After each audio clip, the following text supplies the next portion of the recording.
In our climate series, we visit the Sekyere Afram Plains district of the Ashanti region, where private individuals are building mini-grid power systems to improve livelihoods of residents.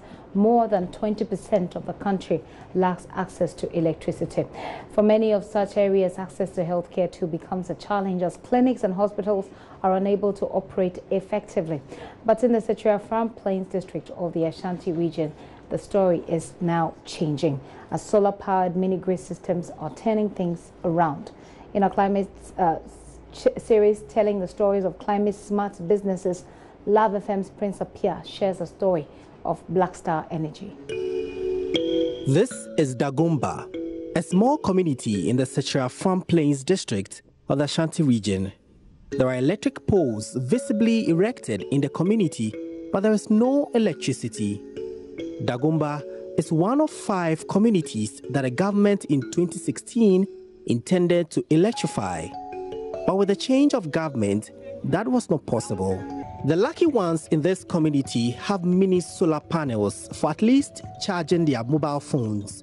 The rest of the people have to trek for miles to the district capital to charge their mobile phones. Now we head to Nyamiama number 1 and 2, another set of communities deep inside the Sekyere Afram Plains.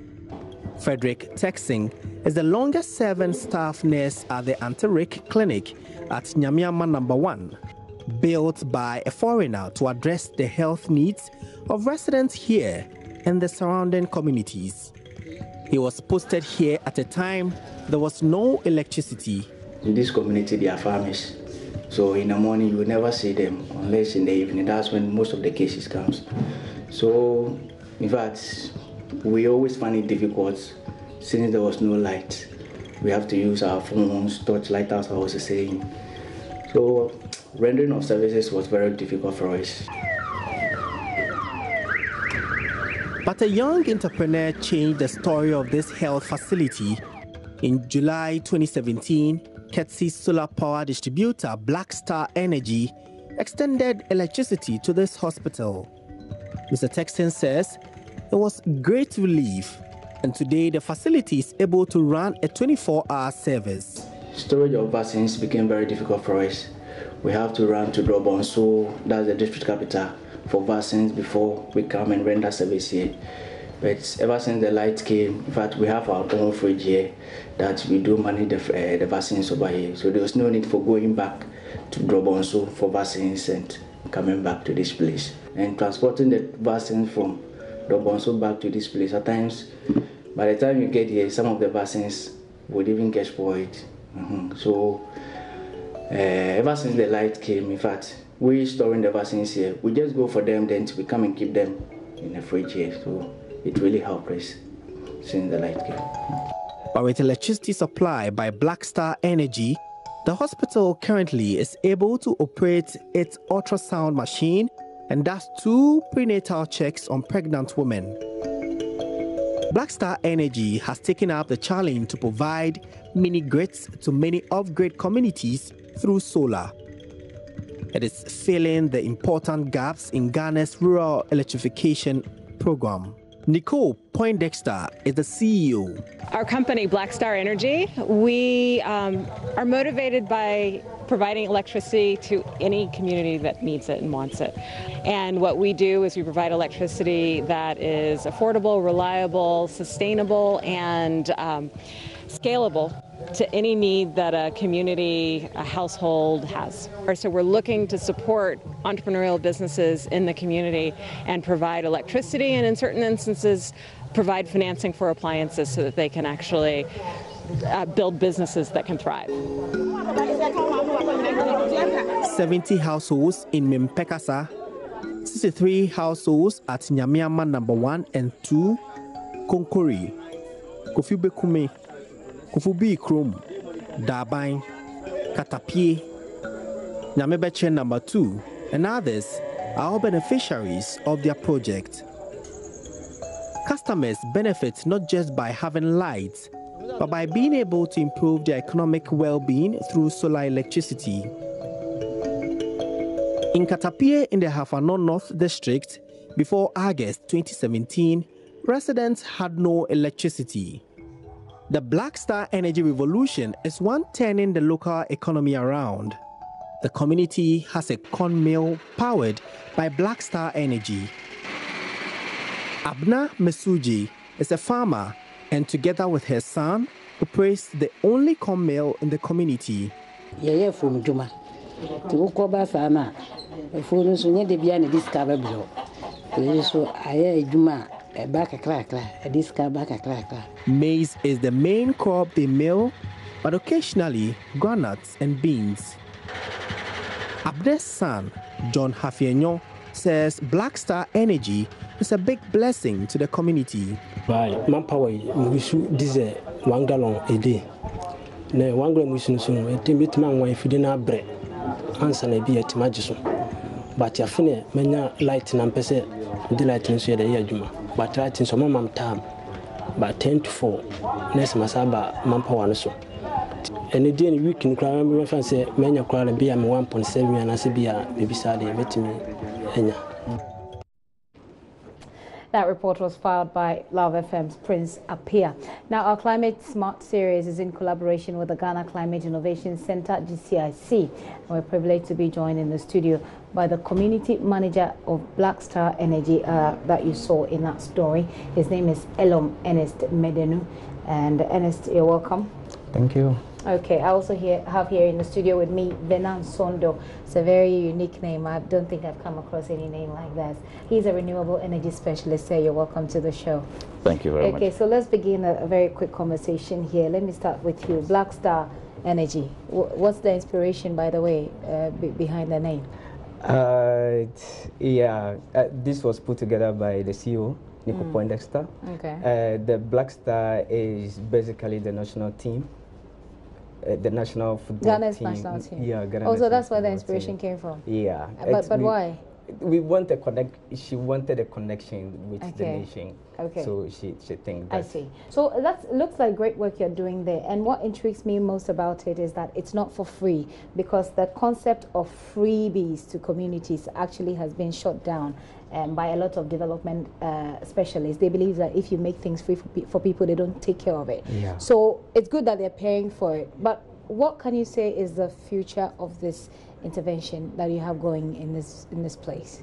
I think we have a great future, Black Star Energy and any other private solar mini grid company out there. Talking about the future, we have so many communities. We have 33% of our rural communities that are not connected to the national grid. Okay. And then we are looking at exploiting this, providing electricity to these communities, and that has been our innovation. Okay, so that's the future. So your plan for the future is to target how many communities more are you looking to target with this intervention? Currently, we've provided electricity to 17 communities. Wow. In 3 different districts in the 17 communities in 3 different districts in the Ashanti region. In the Ashanti region. So in all these communities, you have what we saw in the story. Where you're providing electricity for hospitals, you're providing electricity for corn mills and all of that. Corn mills, refrigerators. We are supporting women in entrepreneurship. Okay. Supporting rural economy to grow and thrive. I see. That is what we're doing. So what's again 13? How many villages again? 17 villages in 3 districts. Interesting. And I'm sure that Mr. Sondo, you see this as a great future for Ghana's, maximizing our sunshine, the profits that we can get from our sunshine, because a lot of people have spoken about how we have a lot sunshine in abundance and what we don't make good use of it. What do you see going ahead that we can explore? How do you think we can explore such interventions to, further maximize the sunshine that we have here? I think if you look at our vast availability of resources, especially the sun, it has been rather unfortunate that we have not been able to maximize the potential we have. Initiatives like this actually really scale up national development. Government cannot actually afford to do everything by themselves, with the whole rationale of actually helping to achieve the sustainable development goals. There's a lot of private sector support that the government can actually rely on. But this support really has to be sustainable and scalable and affordable. And initiatives like this actually make it possible that the rural communities can actually be able to benefit from electricity, and also improve on their livelihoods.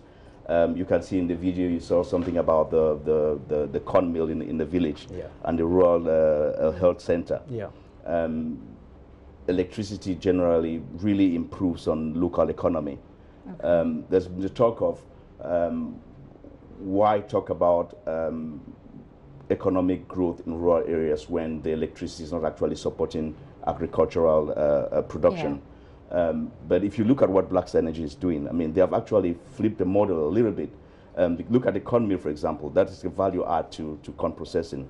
Refrigerators actually support, if it's in the coastal region, will support businesses, will support fishing communities to actually be able to store their products. For the farmers as well, they can actually really maybe store their products longer and actually benefit from the reduction of farm-to-market losses. So you say that this is the way to go if we need to, bring power to the remaining communities that are not connected to the grid. It is certainly a quicker way of doing it, because if you have to wait for the national electrification process to go through, it takes longer and it's actually really expensive, and generally relies on, not all of it though, most of it will rely on donor support to actually be able to happen. Okay. Let me come back to you, Elom. What kind of support are you getting from GCIC?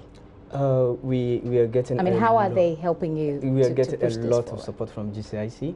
They've organized this training section. We are part of the cohort 2. Okay, what does that mean? Like in groups, groups of business status. Okay. Yeah, so we're part of that training. It was really an important training. We learned to improve our business model. They've also apportioned a portfolio manager that, kind of train and also, advise us on the business decisions that we're taking that could help the future of Black Star Energy. We also had fund to actually expand one of our... You mean they gave you money? Yeah, they actually gave us money to expand one of our community to a 3-phase that will support the grain mill. And also so GCIC has been responsible for how widely spread you are in this village or in this in these districts that you are. Yeah, in a nutshell, I would say yes. You see it. But before I let you go, we're wrapping up this conversation. Why did you focus in the areas where you're focused in the rural area? Was that a GCIC requirement? No, there is Nicole Stein, the CEO. Okay. In a brief story, there was a time that she said she was reading an article in a newspaper, and then saw that there are so many communities in Africa that don't have electricity. She was motivated by this, and then in the next month she just jumped on a plane and said, "Hey, I'm bringing electricity." I see. Yeah. Well, this is a GCIC supported project, and we're here on JoyNews. We'll be bringing you a lot more of these stories. Mr. Sondo, I'll take a very final comment on this. Usually such things happen, they're great, they're nice, we talk about it, but then we move ahead. What do you think, or where do you think government should come in, or should take up the project if we should be serious about this? We can rely on government to do everything. In as much as you want government to play a significant role in facilitating such initiatives, it's always good for government to actually play that role of creating an enabling environment where such initiatives can thrive. Do you think we have that enabling environment at the moment? There are kind of issues with he just shook his head. There is a regional policy which kind of underlines how that should play out. But there are still issues with who is actually responsible for the mini grid expansion, which is something that is still being discussed at the moment. And I believe sooner or later that should be ironed out to actually support organizations like Black Star Energy to actually thrive. Okay, I was going to go on and wrap up, but since you were shaking your head, you don't think at the moment the environment is enabling enough, right? Yeah, we think that. So for your initiative, for example, if there wasn't a GCIC, you think you'd be dead?